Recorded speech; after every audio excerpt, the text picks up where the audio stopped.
If not us, then who?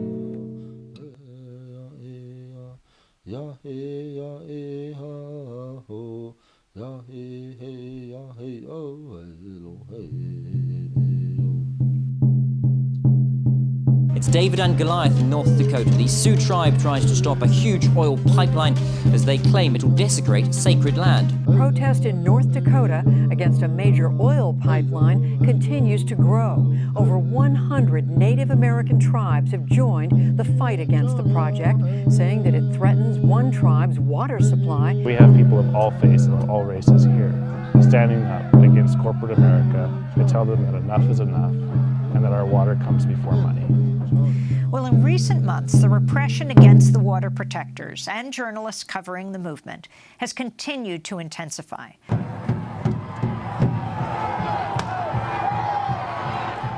I distinctly remember seeing that rubber bullet coming at me. But what they did to us truly, in my mind, violated our civil rights to peacefully protest. Okay. This is with respect to the construction of the Dakota Access Pipeline. The governor giving a few remaining holdouts the chance to pack up and go home without arrest. This comes after an Army Corps of Engineers deadline to clear a protest camp yesterday.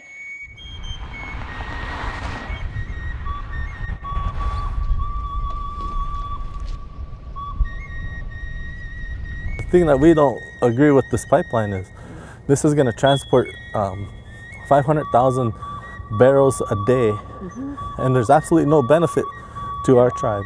Yeah, we pay the cost. Exactly.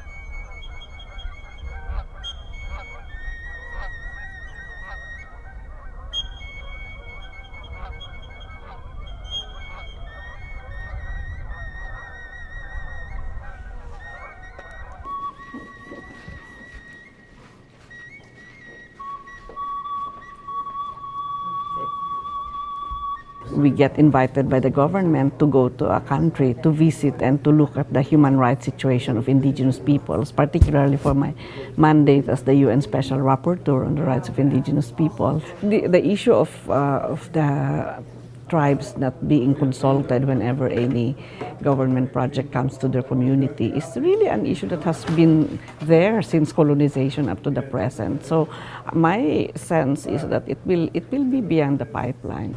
We're up against the federal government, federal laws, the Congress, who is pretty much owned by the oil industry. They get contributions.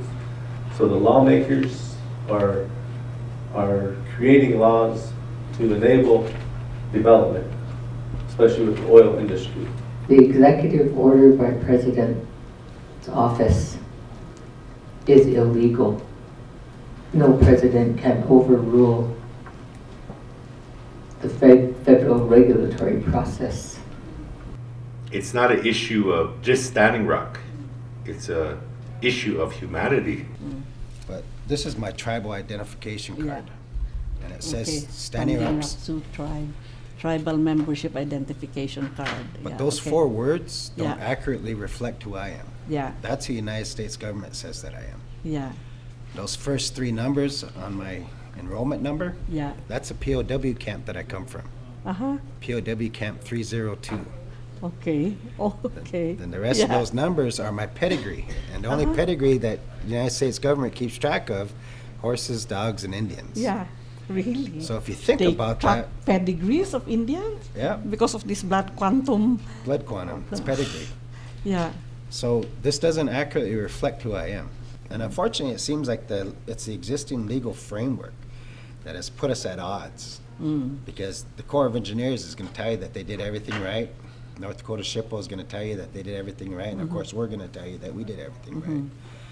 But it couldn't be possible that everybody did everything right when there's so much wrong with this project. Exactly, yeah. For me, it's really an iconic, issue because it does represent the long history of indigenous peoples in this country in terms of how consultation has not been done in the proper manner. The United States government, you know, they're kind of a little nervous now because they thought they could just bulldoze over these Indians. Yeah. And they didn't expect what happened. None of us did. But now there's a unique opportunity. You can either fear what happened, or be angry about what happened, or look at it as an opportunity. Sure. An opportunity for us to kind of grow together, and be good relatives, and Yeah. figure this out together. Thank you very much. My name's Dave Archamault, and I'm the chairman of the Standing Rock Sioux tribe. Now we have to stand up and let the world know this is how dominance over one race or another continues today, in modern day. No, that was in 1492. That was back in 1492. That don't matter.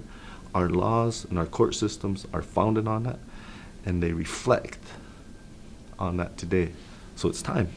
It's time for us to all stand up, not only take care of and pay attention to our children, not only to clean up around our own homes, not only to stop using, but to start exposing what this world has done to indigenous peoples. The more we resist, the more you'll find that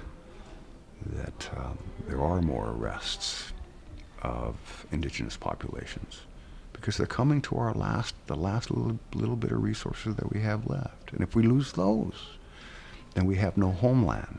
If we have no homeland, there is no place where our languages will exist anymore. Our culture will exist. We'll have to scatter to the far corners of the earth.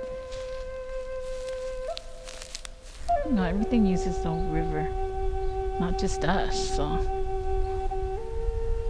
I don't know why people don't see that. I wish they would. I wish I had powers to just make them open their eyes and their heart up and see this, how deadly this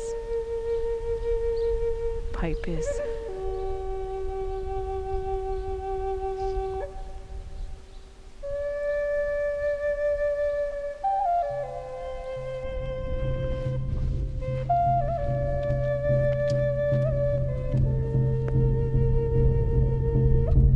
We're at the site of a memorial site for Sitting Bull, Tatanka Iyoktake. It's a private site, and it was memorialized for him and his accomplishments for the Lakota people and people in general of America. As Lakotas, we're always going to be fighting for the rest of our lives, and our children's lives. Will be setting a foundation now for them as our children and grandchildren continue as in their adulthoods to save what is left of our land, that's rightfully ours.